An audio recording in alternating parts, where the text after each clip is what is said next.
Hey there! In this video, I'll show you how to add a new page to your Notion workspace. Every new page that you create is a blank canvas, where you can add whatever content you like, from plain text and images, to-do lists, to powerful databases. All pages in your workspace live in the left-hand sidebar. To create a new page, click the New Page button at the bottom left of your Notion window. You'll see a menu of page types. You can click on them to turn your empty page into a table, or a board for instance. Let's keep it simple for now and select Empty Page. Let's give our new page a title and some content to get started.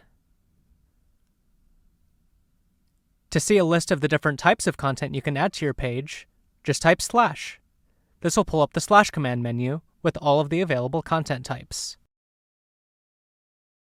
Finally, let's add a memorable icon to our page to make it easier to find later. Well done! You're ready to turn this page into whatever you like.